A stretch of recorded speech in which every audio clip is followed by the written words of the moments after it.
The road we're on is paved in Garth. Come along on the journey as we explore Garthology. Think of it more as a conversation. I like that. So if this is truly a conversation, then I say let the conversation begin.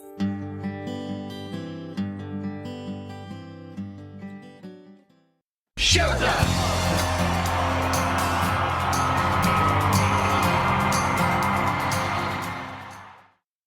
Hey everyone, it's Deb. And I'm Pete. And I'm Jess.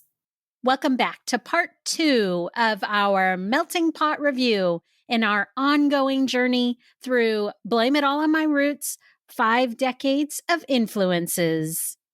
In part 1, we kicked off the Melting Pot disc review with song number 1, Blackwater, and song number 2, Mrs. Robinson. And today we're continuing with tracks 3 and 4.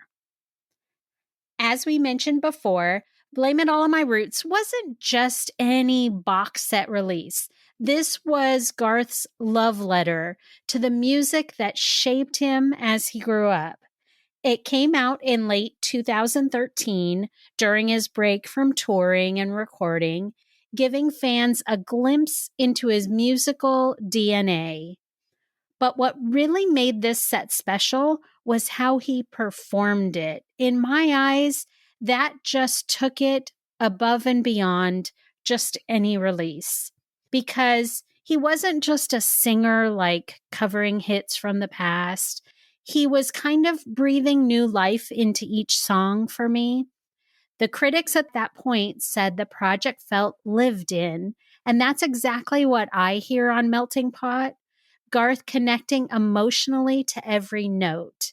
And I think that really resonates with the fact that he grew up with these songs. So as a reminder, check out his live performance of Blame It All on My Roots, which is included in a DVD in this box set. Those songs were recorded live at the Wynn in Las Vegas during his 3-year run there, which he did during his retirement. That show was the inspiration for this box set. The DVD includes over 2 hours of Garth songs, and it's really great to revisit that DVD, especially right now when we don't have the chance to see him live. And I know Pete loves that DVD. He's got every minute of it memorized. Love it. It's so crazy because it's like now with this DVD, it's exactly how it was with the VHS of the Central Park show. Right. Like I knew everything, like when he would wipe his brows and like throw the sweat out over the group. And it's the same way with the Wynn Hotel one. And so it's so funny that you mentioned that because I literally have it pulled out because I was in my closet to watch it again because we don't have any live shows. Right. Exactly. It's the perfect time. Yeah. All right. Let's continue our Melting Pot journey. Song number 3 is Maggie May.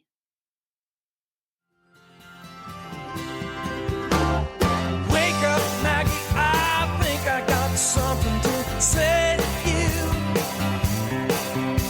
It's late September and I really should be back at school. I know I keep you amused, but I feel I'm being you. Oh, Maggie, I couldn't have tried anymore. Maggie May was written by Rod Stewart and Martin Quintenton. In October 1971, Maggie May went to number 1 on the UK singles chart for 5 weeks and simultaneously topped the charts in Australia for 4 weeks, Canada for 1 week, and the United States for 5 weeks. That is quite an accomplishment. So right now, I'm going to do a little disclaimer because, I mentioned in the last episode, I have some ties to these songs and to these artists that Garth has covered on the Melting Pot album. And so it's really difficult for me sometimes in doing this review because the original is just really stuck in my head. And my disclaimer now is this one song especially is in my DNA because I grew up listening to Rod Stewart with my brothers and sisters, especially my sister Margaret. And I have seen him in concert multiple times. As a matter of fact, I just saw him 1 month ago in Las Vegas at Caesar's Palace, where I had last seen Garth. So this one, Maggie May, was really tough for me. Just disclaiming that now, and now I'll get back to the review of Garth's version. So Garth's version of Maggie May opens with that familiar mandolin intro, of course. And that, for me, instantly sets that nostalgic tone. It's a vibrant reminder of the original for anyone that knows this song. In Garth's version, though, the sound doesn't seem right to me. It's like it's not as soft and warm as the original to me. It's almost too metallic sounding or something. I can't really place it, but when I listen to both of them side by side, something about the sound of Garth's really threw me off. Rod's version is just warmer to me, except the vocals, because I would never call Rod Stewart's vocals warm. And Garth's definitely are. Like, there's no doubt about that. The tempo of Garth's cover is steady, just like the original, but the mix seems a little different to me somehow. I can't really put my finger on it. But Rod Stewart's raw rock energy is clear in the original, but the bass in Garth's is a little too much for me. I can't really place it, but underneath the acoustic guitar and the mandolin, there's like this bass guitar that just is so loud to me. And like I hear it over everything else, including the drum beat. I hear that bass. So I'm not sure what that's about or if it's just my ear, but something about it just catches me every time I go, oh, why is that so loud? But vocally, I think Garth gives us a performance that is sincere, it's measured. And what I really do like about Garth's version is he does not try to imitate Rod's gravelly tone. I mean, we all know what Rod Stewart sounds like, and Garth is not doing a Rod impression. This is all just Garth. He's smooth. He just lets the emotion come through in his phrasing and the pacing of it. And when he hits lines like, "You stole my heart, and that's what really hurts," there is, to me, like a genuine ache there that I hear in Garth's voice. And so it's less rebellion to me, the way that Rod's is, and more like a reflection. And so I really like that about Garth's version, even though, again, like I've said previously on some of the songs on this album, if somebody asked me which one would you want to listen to, for me, it would definitely be the original.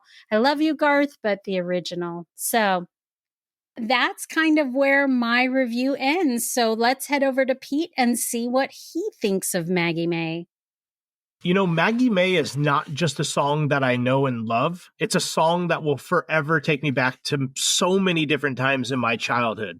From listening to it with my Aunt Deb, to my mom, my Aunt Carol, my Aunt Peg, anything Rod Stewart was just a push or a play button away from us. We love listening to Rod and all of his great songs. I got to be honest, this is not my favorite cover from Garth, but only because I think it's because I love the original from Rod so much. And I think that the part of the song and listening to it, the lyrics, bringing me back to my childhood, that's what gives Rod the nod with this song. Again, Aunt Deb, I love the way that Garth did it. He doesn't try to oversing or oversell the song. He doesn't try to imitate Rod or try to copy him like in some of the other covers that he does with like soul songs. Like he really like gets into the different way that he changes his voice. This one, it does sound genuine, which I really do like. But like you said, it's hard this genre of music and these lyrics and this song, knowing so much about it, it just seems like it fits Rod's song a little better in my ear than listening to Garth sing it. And I'm not taking anything from Garth. It's just maybe, I guess it would be like if I heard somebody else trying to cover a Garth song, the dance or whatever. I love the song. I just don't know that I could agree, but something like that. I love the instruments in this song. And towards the end, I wish that they would have got rid of all that last couple lyrics and lines where they're like, hey, screaming it, and just let the instruments finish the song. I think that, if there was anything I was to nitpick about on the song, at the very, very end where the instruments kind of tailing off and you can hear the voices kind of coming back, just leave it alone. I will forever listen to the song and turn it up to 100, no matter if it's Rod or Garth or anybody else for that matter. But I enjoy the song. I love it. There's so much memories in this song that I think that's what means the most to me about this one. And I'm happy that it made it to this album. Jess, what do you think about Maggie May? So I'm definitely with you guys on this one. I like this cover, but I really feel the difference in style on this one. I love Rod Stewart's version, so I find myself missing, and you guys will probably know what I'm talking about because you know and love this song, but he puts like a sharpness and an emphasis on certain words at the beginning of certain syllables. Like it's like, wake up, Maggie, I really... Yes. And Garth sings it with like a more flowing, smooth, like you don't get those kind of emphasized beats. And I missed it. Like I'm like kind of nodding my head in the places where I feel like it should be there. And so it's just a difference in style. Like Garth's is more smooth and flowing. And like you guys said, he didn't try to just imitate the way that Rod did it. So I'm just hearing the difference. And on some songs that probably wouldn't bother me so much, but on this one, I really, really like the original of this song. So I did find myself missing those moments. I think if Garth's version was the only one I'd heard, I think I would still love the song. But since Rod Stewart's version's there in my heart and my brain, I find myself missing those moments. The music was really well done, though. I did like it, and Garth's voice is pitch perfect and, pleasing to the ear, as always. He's never off key or anything like that, so I don't anticipate really a bad note. It's just a difference. This was just a nice sort of mellow, fun, it's a low-key, easy song, and I think in the way he does for all of his albums, it fit the spot that it was in. I think it was good placement on the album, so overall, it's not my favorite cover, but it's still a good fit on the album. I still like the song. I still like the song choice. It's not high up when I compare it to other covers because there's some of his that just, I love them. And this one, it kind of hits mid-range for me, I guess. Yeah, I agree. And I think you made a good point about saying how it fits well in this spot, because I think it's a good way for Garth to show that even this British rock classic can sound right at home in his country music album. The way that he's a country singer, he was able to take it and make it fit right in, and also tell us this is the kind of sound that helped me grow into the artist that I am. Yeah, definitely. So I like that about it. And I think good choice for him to choose it, but I just love the original. Gosh darn it. That's funny. And that's a hard line, because how much do you stick to the original? And then people are like, oh, you're trying to sing it just like them and you don't sound just like them. But then if you change it too much, then it's like, oh, I really love the original. You can't really win. Covers are very tricky that way. They are. And I think a great example of a cover, for me anyways, where I like the cover better than the original was the Tracy Chapman song, Fast Cars. Fast Car. Yeah. Oh my gosh. Tracy Chapman, that song was good, but I loved it when it went country. I love the country version of that song. When Luke Combs does it, it is like, that was one of the things, one of Tom, my dad's favorite songs. And I used to always listen to it that way. And but it was a song that I listened to, caught my ear. When Luke Combs came out and did it, it is like favorited in my playlist. Yeah. Oh, it is really, really good. Yeah, for me, that's the instant cover song that I go to where I go, which one, do I like better? Oh, the cover song of this. Yeah. Automatically. Of Garth's covers, I feel that way about Hard Luck Woman. I love his cover of that song so much. And the original is a song that I knew and liked, but it was not like my favorite song ever. So probably I wasn't like super emotionally tied to the original, but I did like it and I knew it first. But the minute I heard his cover of that song, I loved it so much and just repeated it incessantly. And I could still go put it on right now and just leave it on for hours. I think we just came across the new episode idea. Which one of Garth's covers is our favorite and why? Yes, That's pick funny. your favorite cover. Yeah. Well, it's funny that you bring that up. So let's go to song number 4 on Melting Pot, which is Who'll Stop the Rain? Remember, the rain's been coming down, clouds of mystery falling, confusion on the ground, good men through the ages, just trying to find the sun. And I wonder, still I wonder, who'll stop the rain? So I went down Virginia. Who'll Stop the Rain was written by John Fogerty for his band Creedence Clearwater Revival for their 1970 album Cosmo's Factory. The original reached number 2 on the U.S. Billboard Hot 100 chart. So moving into the folk rock classic Who'll Stop the Rain, for me, the tone of the album shifts from like this personal reflection of Maggie May into something more broad, more universal, kind of like one of the songs we covered in our last Melting Pot episode. So right from those very first chords, you hear that clean, kind of open, acoustic strumming that for me, I think Garth does it so well. And I think the arrangement on the cover of this song stays really close to CCR's roots, but it's just a bit brighter for me. I'm not really sure if that makes any sense. It's the music itself, it's just not quite as gloomy as the original. So vocally, I like Garth's version of this song better than the original, like what we were just talking about.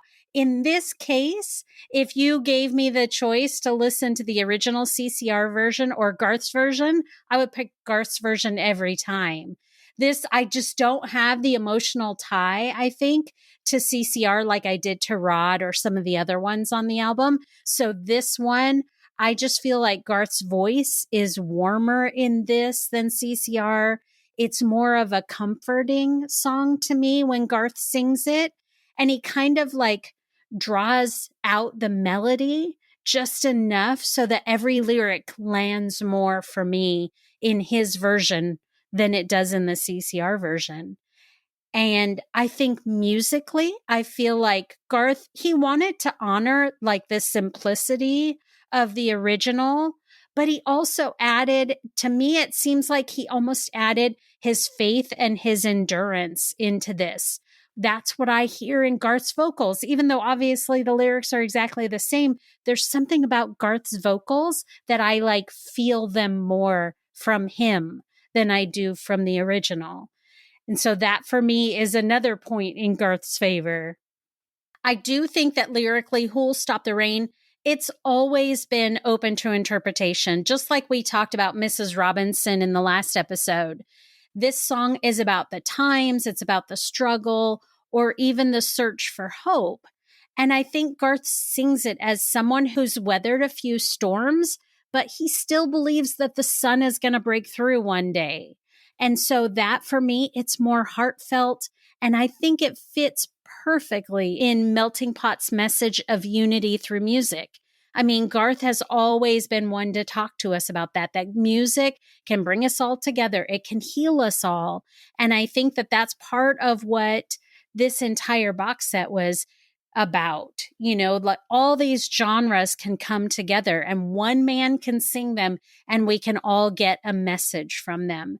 And so I love that about this song in particular. I'm not sure why, but this one on this cover album really grabs me. And again, because for that very reason, I will pick Garth's cover every time. So, Pete, what do you think? Yeah, Who Will Stop the Rain? It's such a great song to me. Like, I love this so much from CCR. And it could be one of the better covers, I think, in my mind, that Garth does do. If we were to talk about favorites, this isn't the one for me, but we may be able to save that for a different episode. This song is in so many different movies, and they all seem to be related to war movies, which makes perfect sense because during research, I found that the song was written during the Vietnam War. Yep. I love the meaning behind the song, the story, and the lyrics. The song, in my opinion, fits Garth's gritty voice at times, but it also fits it so good. Just the entire song. I love how this song from Garth, the music, like it gets high and intense, and so does Garth's voice. He fits it, but then at other times it gets low and slow, and Garth fits it just as well there. Going back to the Win DVD that we were just talking about, like I can see Garth in my eyes with his eyes closed, just beating his chest, grabbing his hoodie, pulling it at certain points, really getting into the song. I can see this song being played in the Brooks household over and over again. And it makes perfect sense on why it made it to this album. This could be why, Auntie, you feel that it's so genuine and heartfelt to Garth, because it could be a song that was related or played over and over again so much when he was a child. I mean, he always talks so much about the music that he grew up on, what was played in the house between his brothers and his mom and his dad. And this is all around that era. And it makes sense if this song was why it made it where it did on this album. It is another crank it up, rock out with the windows down style song, whether it's CCR or Garth. But again, being as big of a fan as Garth as I am, I would have to agree. If I got to pick one or the other, I think I'd always turn on the Garth version. What about you, Jess? What do you think? See, I adore the CCR version of this song. I grew up listening to CCR a lot. My stepdad loves them, and like so many of their songs are just ingrained in my, like, maybe not my early childhood, but like middle school, like 10 to 14-ish. Like I can just picture driving down the road listening to it in the car when we were going somewhere. So I wondered how I would feel about Garth's cover, but I actually really did enjoy it. I like the Garth moments in it.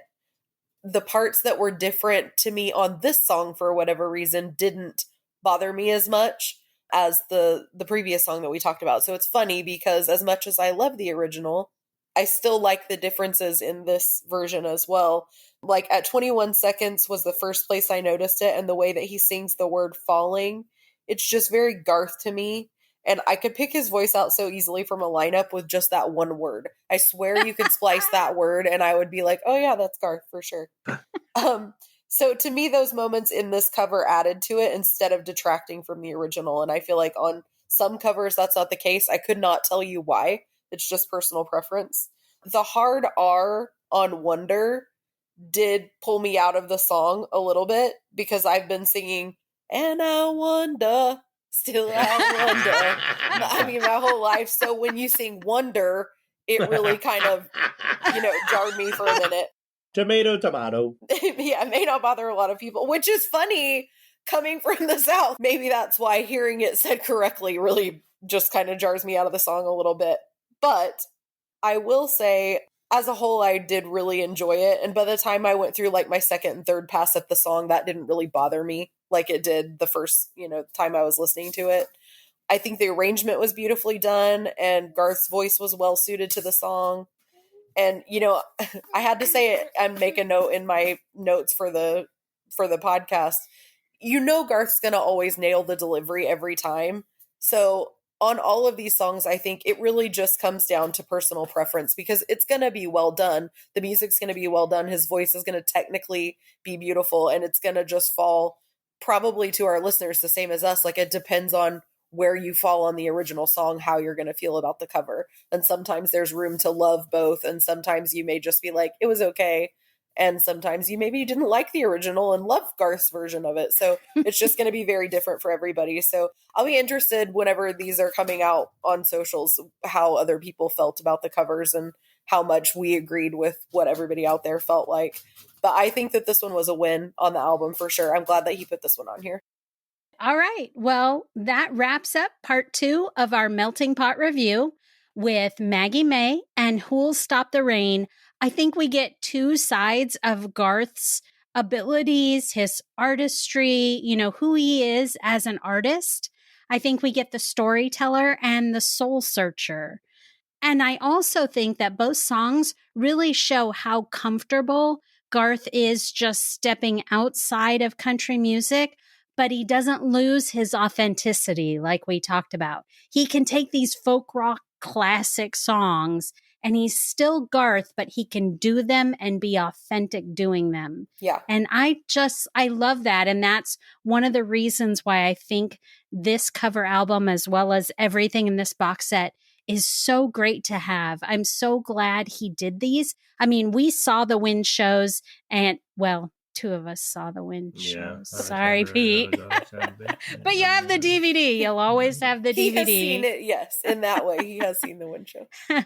But I do love that. I love that Garth did that show for us and gave us a glimpse into his history. Well, two of us saw Drive-In and you didn't. So well, that's true. I didn't. And I don't have that to look back on. So yeah. Okay. Next time, we'll keep working through Melting Pot and discover how Garth continues blending genres, generations, and emotions into something unmistakably Garth. Have you checked out our website at garthology.com yet? If not, stop by today and check out all of our past episodes. And remember to subscribe to our podcast on your podcast platform of choice.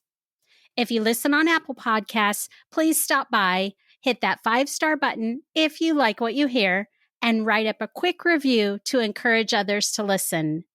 Then share our podcast with everyone you know. That way you can help your friends in low places become Garthologists too. Yeah, and speaking of friends in low places, if you guys are on social media, so are we. If you are on Facebook, we are at facebook.com/GarthologyCast. If you are on Instagram, Twitter, now known as X, Threads, or TikTok, we are at GarthologyCast there. We love the interaction that we've been getting on all of the new posts that we've been putting up on Facebook. It's been great. We truly, truly appreciate you guys taking out the time and the comments and the likes and the interactions with us. Please keep doing it. Thank you for the support. And if you have any ideas or any reason why you guys need to get a hold of us, you can always direct message us on Facebook or Instagram. And as always, new episodes of Garthology are available on the 7th, 17th, and 27th of each month. So please join us for our next episode. Until then, thanks for joining us for today's episode of Garthology. And I'm Deb. I'm Pete. And I'm Jess. And we'll see you guys next time. Bye. Bye, everybody. Bye, everybody. Bye, everyone. And remember, love will always win. Bye.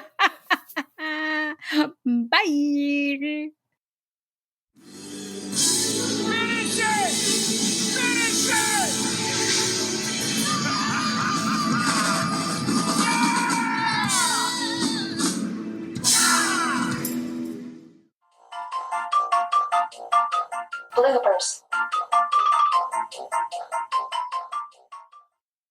That was weird. It said the recording is finished. We haven't even started. Uh-oh. Uh-oh. She gone. No, she's back. She back. She back. Like magic. Oh, I was totally gone. Ah, darn internet. All right. Next time, we'll keep... Oh, boy. Hold on. We My lost our friend. internet, Oh, she's I back just again. keep getting kicked out. Oh, gone again. Oh, no, she gone again. Gone. Oh, is she gone? Gone? Uh-oh. Oh, she's back again. Do-do-do-do-do-do-do-do. Thanks for joining us for today's episode Then you can just of... Hold on a minute. I was like, uh-oh, what did I do wrong?